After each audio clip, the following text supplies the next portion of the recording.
Welcome back, gamers, and welcome to my channel. Good to talk to you once again. And today, this video is literally for many of my new subscribers, new players that probably does not understand and many other questions that they have about this game. So first thing is first, this mission, it's probably one of the easiest one to get. It is Silence of Victory. What you get, it is pretty easy. You can even play the I did play a lot of coup battles, and of course over here the final reward is 7 days of premium time. So you know, if you still want to get something for free by just playing the game, why not take this one for a chance? The rest of other missions are by far further and harder. For instance, the US hit hard, it's required at least tier 9 tier 10 ships. With this one you can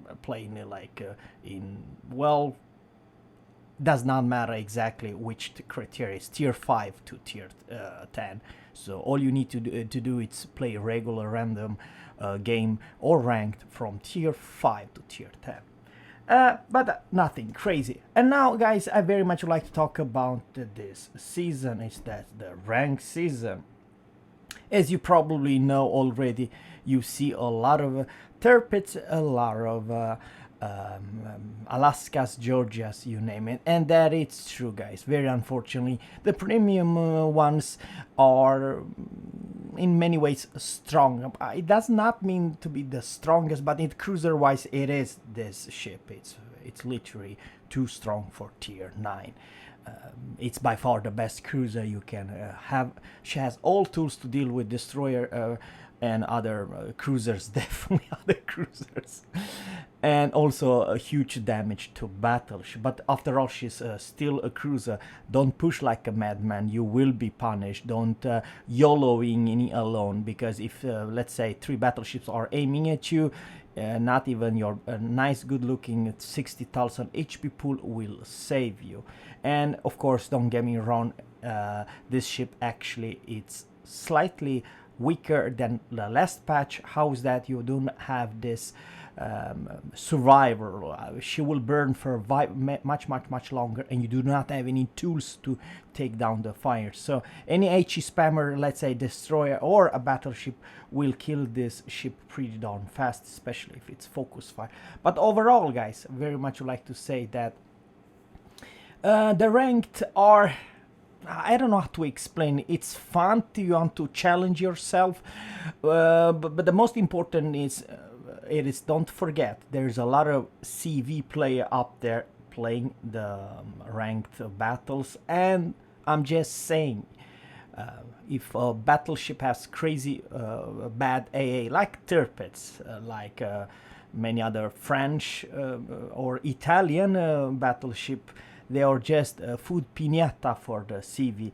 And actually can also show you a replay that man, the one Enterprise CV enemy was engaging me and almost killed me.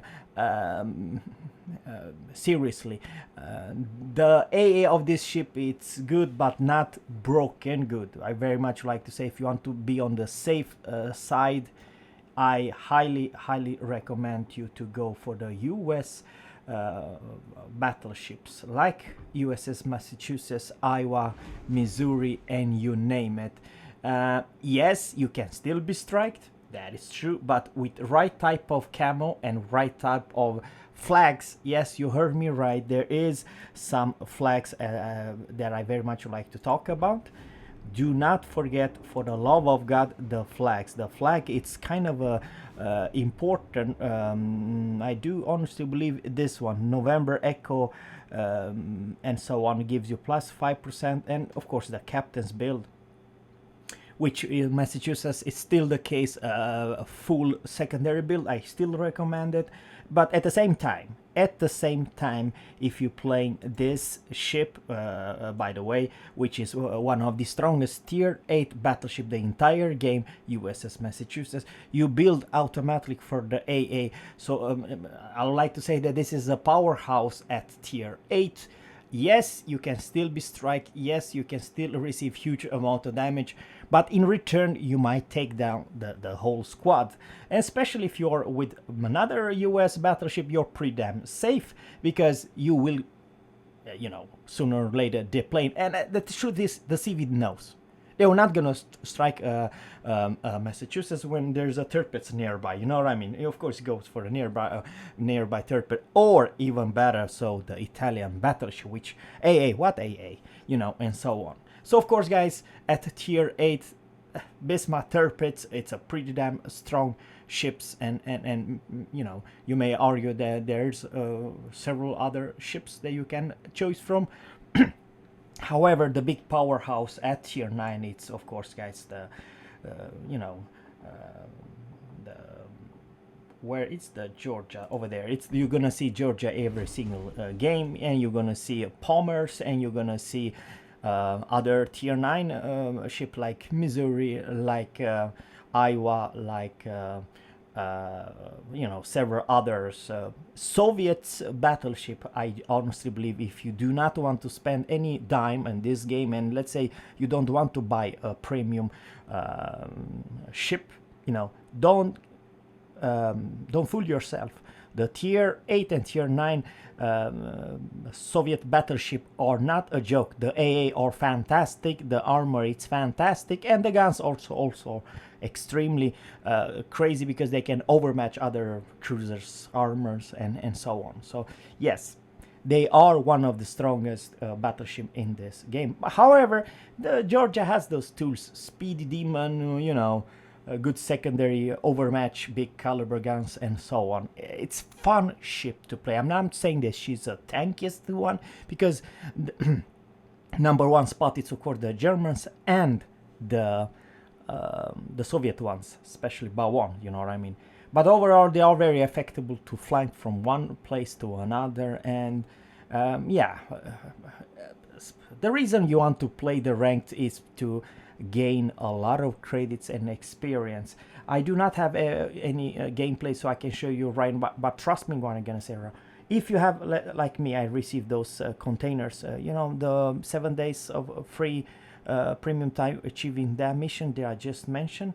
Well, if you're playing any tier 8 and tier 9, let's say Georgia or Alaska, a decent game, you don't have to be the best captain on earth. A decent game will give you 500 to 600,000 credits profit in one battle, and the battle probably only lasts like 10-11 minutes or so. Sure, sometimes it lasts 20 minutes, but that does not mean that every single ranked battle will last. It is like, if one flank collapses, then the whole game collapses for that team, you know what I mean. There is, of course, the destroyers, but I don't see them very much. And of course, one of the strongest destroyer when there's so many battleships, because let's face it, in a ranked season, are probably one or most two cruiser, and the rest of them are destroyers and battleship, and most are battleship. Asashio, it's by far one of the strongest destroyer for many reasons: hard hitting torpedoes, and I do believe you have a torpedo reload as well, and they are deep water torps. You can only harm CV and battleships. And frankly, I would like to say that Asashio, it's crazy good to delete battleships with those torpedo walls.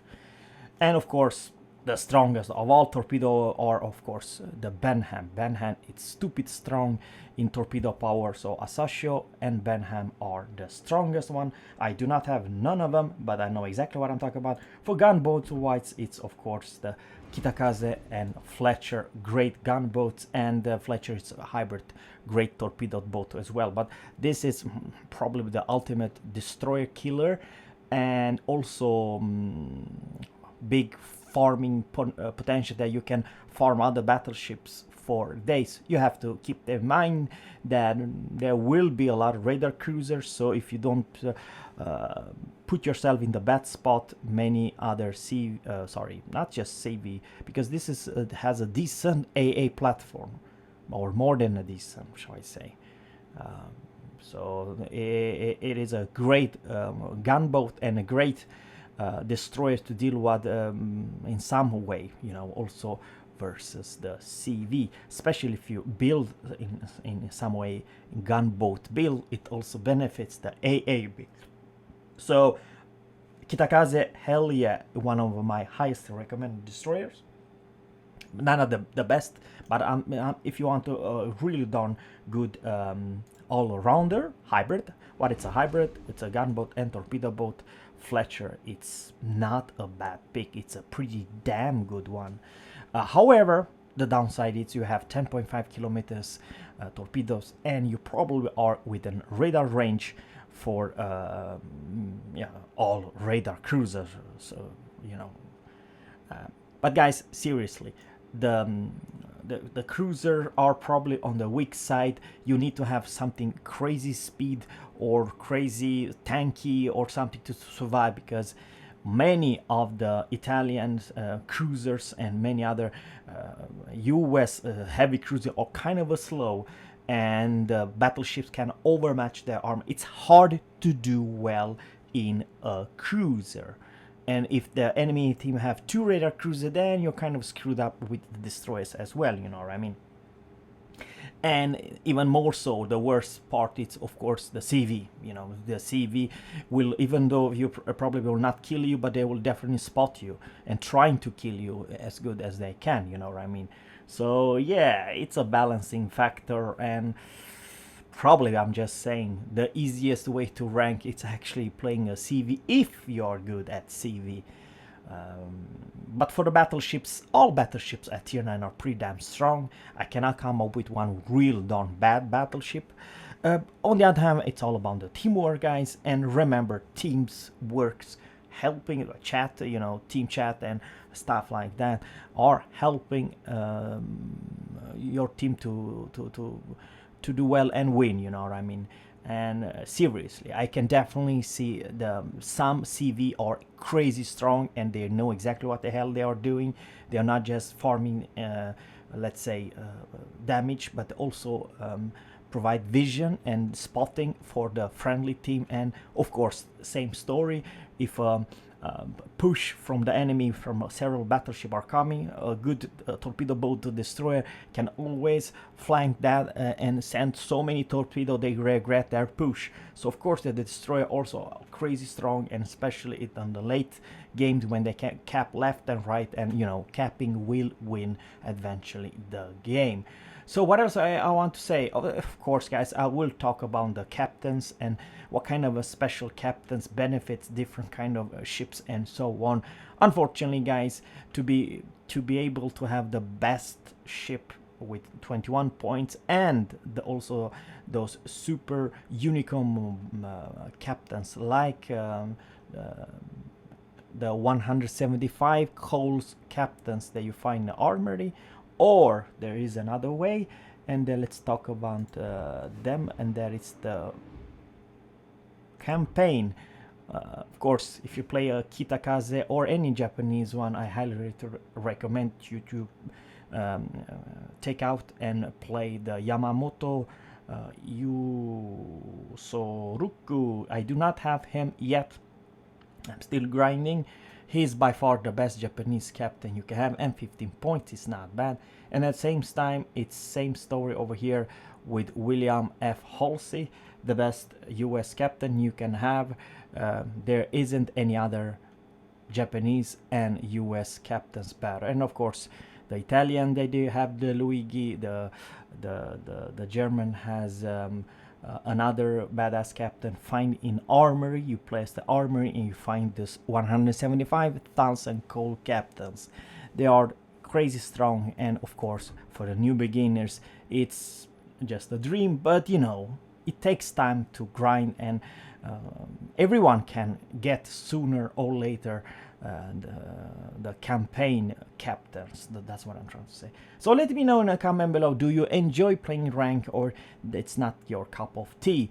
And same story, what do you think about the Italian? The next video I will talk about the Italian battleships, my first impression that I actually do own 2 Italian battleships already. So guys, thanks guys for watching, and always captains, fair seas, and goodbye.